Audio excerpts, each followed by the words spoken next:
संजय, क्या मम्मी का यहाँ आकर रहना जरूरी है? मेरठ में उन्होंने पूरा जीवन बिताया। अब इस उम्र में यहाँ वहाँ उनका अपना एक दायरा है और मोहन भी तो है ना वहाँ उनके देखभाल के लिए। मोहन, आस्था वह सिर्फ एक नौकर है। पापा के देहांत के बाद मम्मी कितनी अकेली हो गई है। ऐसे में उन्हें अपनों की जरूरत है और हमारे सिवा है ही कौन उनका। वो तो ठीक है, पर उनकी लाइफ स्टाइल बिल्कुल अलग है। सुबह जल्दी उठो, नॉनवेज मत खाओ, सिर्फ साड़ी पहनो।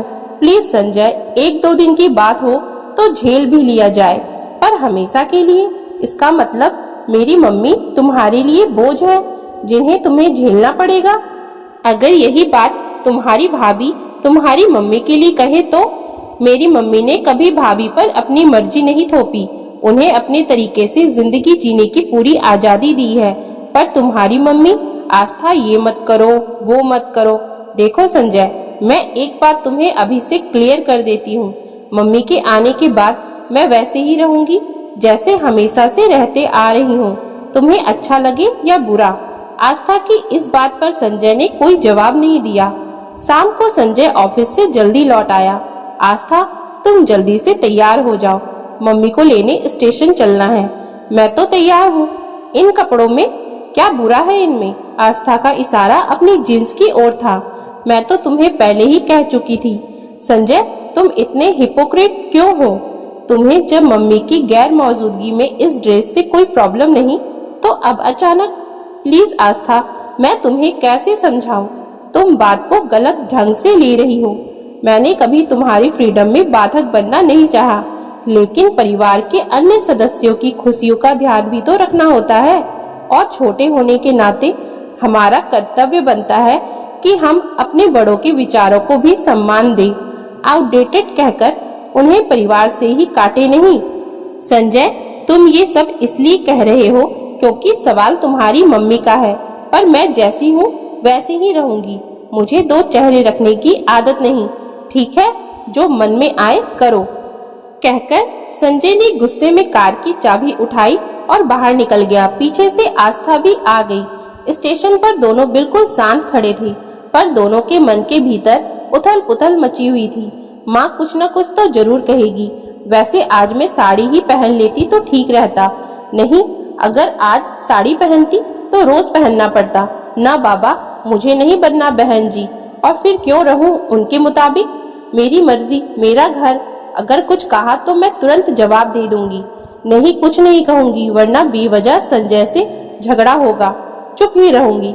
सुनो सबकी, करो मन की। हाँ, यही ठीक रहेगा। आस्था के भीतर विचारों के भंवर घेरा बना रहे थे। संजय का भी यही हाल था। आस्था को देखते ही मम्मी अपसेट हो जाएगी।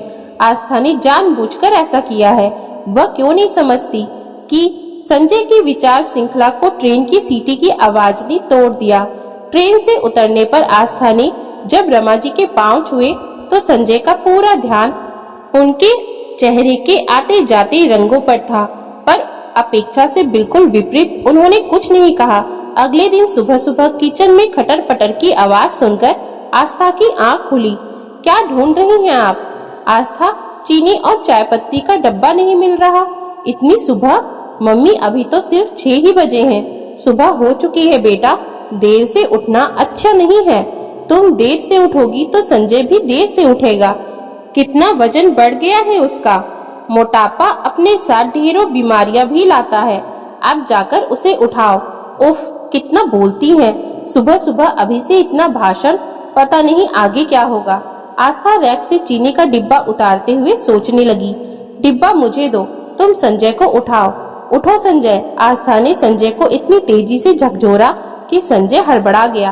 क्या हुआ? ये तुम अपनी मम्मी से पूछो। आस्था बेटा, इधर तो आओ। ओह गॉड, तुम्हारी मम्मी एक पल सांस भी लेती है या नहीं? चलो तुम उठो, नहीं तो थोड़ी देर में आवाज लगा लगा कर सारी कॉलोनी को जगा देंगी। आस्था और संजय कमरे से बाहर आ गए। आस्था, संजय टिफिन में क्या लेकर जाएगा? मैं तैयारी शुरू कर देती हूँ। संजय खाना लेकर नहीं जाते, ऑफिस में ही कुछ मंगाकर खा लेते हैं। क्यों संजय, ये शौक कब से लगा लिया? रोज बाहर का खाना? क्या करूं, ऑफिस 9 बजे निकलना होता है। काम वाली बाई तब तक आती नहीं। आस्था ने जॉब कर ली है। नहीं नहीं, वो मुझसे खाना अच्छा नहीं बनता। वैसे मुझे कुकिंग में कोई दिलचस्पी नहीं है। आस्था ने सफाई दी। कोई बात नहीं, मैं तुम्हें खाना बनाना सिखा दूंगी। और रमा जी उठकर किचन में चली गई। देखो संजय, अपनी मम्मी को समझा दो, मुझे कुछ भी सीखना नहीं है। मैं जितना जानती हूँ मेरे लिए उतना ही काफी है। तुम मुझे ऑफिस जाते हुए संजना के घर ड्रॉप कर देना। तुम्हारा दिमाग तो ठीक है, मम्मी को कैसा लगेगा? तुम घर पर ही रहो। संजय, तुम मुझसे ऐसे कैसे बात कर रहे हो? देखो, मम्मी ने आते ही अपनी हुकूमत चलानी शुरू कर दी है। अगर तुम घर में शांति चाहते हो तो मेरा तुम्हारी मम्मी से दूर रहना ही ठीक रहेगा, वरना फिर तुम ही कहोगे कि मैंने तुम्हारी मम्मी की इंसल्ट। आगे कुछ कहने की जरूरत नहीं है, तुम्हें जहाँ जाना है जाओ, संजय ने झुंझलाकर कहा और फिर निकल गया। उसके जाते ही आस्था भी घर से निकल गई। शाम को जब वह लौटी तो रमा जी घर के बाहर बेचैनी से घूम रही थी। आस्था इतनी देर करती, फोन ही कर देती। मुझे चिंता हो रही थी। मम्मी, मैं बच्ची नहीं हूँ जो कहीं खो जाती। आस्था के शब्दों की चुभन रमा जी को तड़पा गई। रात को खाना खाते समय रमा जी की चुप्पी से संजय सब समझ गया। मम्मी, कल संडे है, मंदिर चलेंगी आप? संजय ने पूछा। जरूर चलूंगी। कहाँ है? घर से ज्यादा दूर है? और फिर बातों का सिलसिला शुरू हो गया। संजय जानता था, जब भी मम्मी का मन अशांत होता तो पापा उन्हें मंदिर ले जाते थे और मंदिर से लौटते ही वह कहती, मैं अपनी सारी परेशानियां ईश्वर को उसके घर जाकर दे आई हूँ, अब वही जाने। दूसरे दिन संजय सुबह सुबह उठ गया। उसने जागते ही पूछा, आस्था, तुम भी चलोगी ना? नहीं, आस्था ने करवट बदलते हुए कहा और सो गई। संजय और रमा जी मंदिर से लौटकर आए तो सालू बाई बर्तन साफ कर रही थी। सालू, तो बस बर्तन साफ कर ले, आज खाना मैं बनाऊंगी। क्या बात करती हैं आंटी, सच? चलो, आज मेरा आदमी खुश हो जाएगा। सालू के हाथ जल्दी जल्दी बर्तनों पर चलने लगे। आस्था, तुम्हें खाने में क्या पसंद है? मुझे? आप संजय से पूछ लें। चलो ठीक है। रमा जी पूरे उत्साह से खाना बनाने में जुट गई। लंच के वक्त पहला कोर खाते ही संजय बोला, मम्मी, आज बहुत दिनों बाद इतना अच्छा खाना खा रहा हूँ, वरना सालू की बनाई सब्जी में तेल ज्यादा और सब्जी कम नजर आती है। क्यों आस्था, क्या संजय सही कह रहा है? नहीं तो ऐसा कुछ नहीं है। आस्था ने भावहीन चेहरे से कुछ इस तरह कहा कि खाने की बात वहीं खत्म हो गई। संजय, सुबह जल्दी उठ जाना, कल से हम सब सुबह थोड़ी देर घूम आया करेंगे। मैं तो बिल्कुल नहीं जाऊंगी, आस्था ने हाथ खड़े कर दिए। सुबह संजय जल्दी उठ गया। पार्क में घूमते हुए वह इंतजार करता रहा कि मम्मी शायद कुछ कहे, पर ऐसा कुछ नहीं हुआ। फिर ये रोज का सिलसिला बन गया। एक दिन रमा जी बोली, आस्था, मैं सोच रही थी कि सालू से खाना बनवाने के बजाय क्यों ना हम दोनों मिलकर। नहीं मम्मी, बिल्कुल नहीं। कल आपको ही लगेगा कि मैंने घर का सारा काम आप पर डाल दिया। प्लीज, जैसे चल रहा है वैसे ही चलने दीजिए। और हाँ, आज मैं शॉपिंग करने जा रही हूँ, आप मेरा इंतजार मत करना। शाम को जब आस्था लौटी तो उसके हाथों में कई बैग्स थे।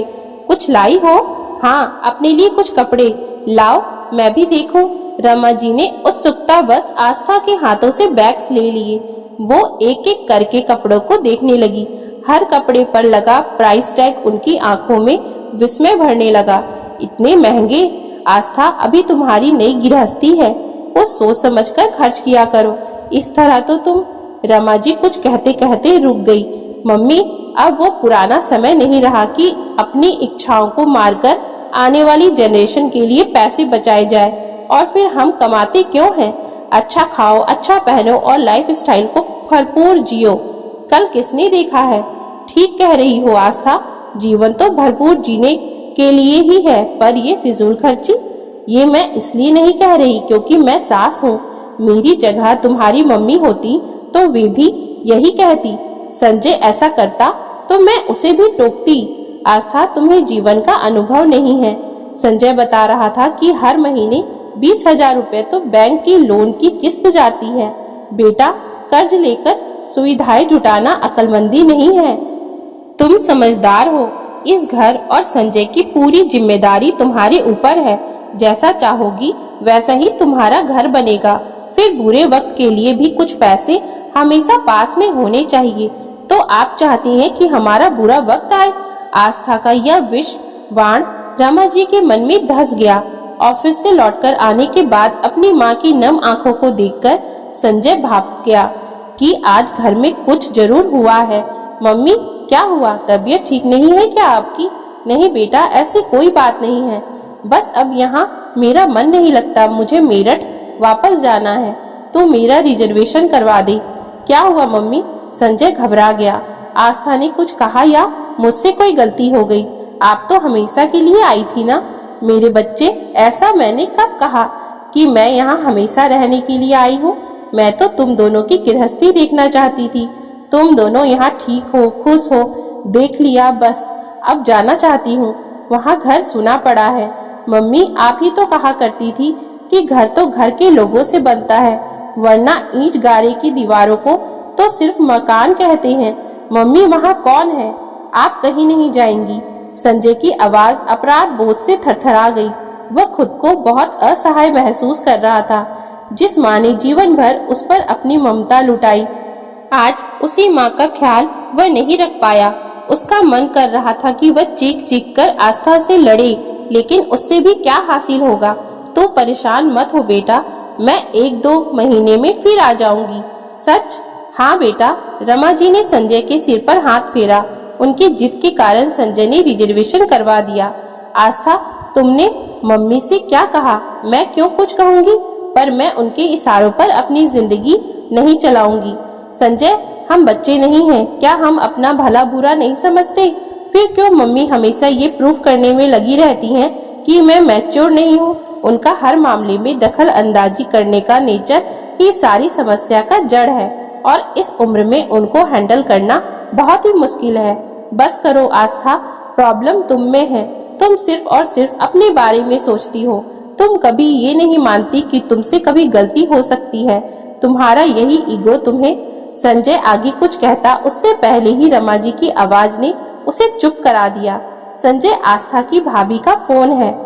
आस्था ने तुरंत कमरे से बाहर निकलकर फोन उठा लिया। आस्था, कब से तुम्हारा मोबाइल ट्राई कर रही हूँ।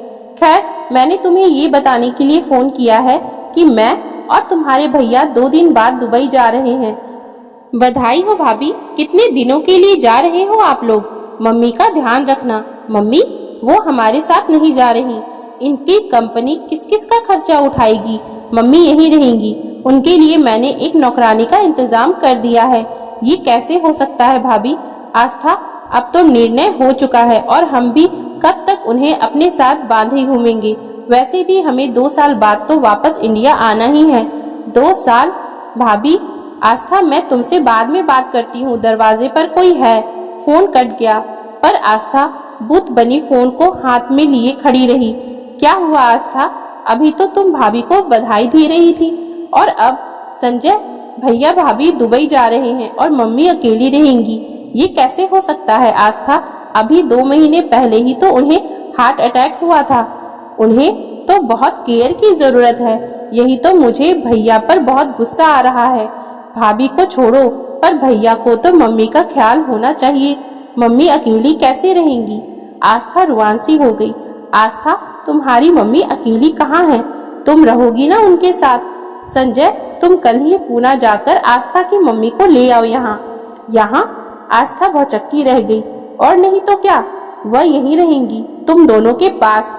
जब तुम छोटी थी और तुम्हें उनकी जरूरत थी तो वे तुम्हारे पास थी। आज उन्हें बच्चों की जरूरत है तो तुम्हें उनके साथ होना चाहिए। क्यों संजय? हाँ मम्मी, आप बिल्कुल ठीक कह रही हैं। मैं कल ही मम्मी को लेने जाता हूँ। भैया के वापस आने तक वो हमारे पास ही रहेंगी। आस्था अपनी धुंधली आंखों से कभी संजय को तो कभी रमा जी को देख रही थी। जो रिश्ता उसके लिए बोझ से ज्यादा कुछ नहीं था, आज उसी रिश्ते ने उसके आंसुओं को अपनी हथेलियों पर ले लिया था। उसका मन आत्मग्लानि से भर उठा था। मम्मी, संजय मेरी मम्मी को तभी लेने जाएंगे जब आप वादा करेंगी कि आप अब हमेशा हमारे साथ रहेंगी। हमारे साथ नहीं, बल्कि हम आपके साथ रहेंगे, क्योंकि ये घर आपका है और हम। आस्था आगे कुछ नहीं कह पाई और रोने लगी। हाँ मेरी बच्ची, हम सब हमेशा साथ रहेंगे। उन्होंने आस्था को गले से लगा लिया, क्योंकि आज आस्था की आंखों में रमा जी के लिए सम्मान और दिल में बहुत ज्यादा प्यार साफ साफ झलक रहा था। तो दोस्तों, अगर आपको हमारी आज की ये कहानी अच्छी लगी हो तो कृपया आप हमारे चैनल को लाइक, शेयर और सब्सक्राइब जरूर कर लीजिए, जिससे हम आपके लिए और भी अच्छी अच्छी कहानियां लाते रहें। Thank you for watching.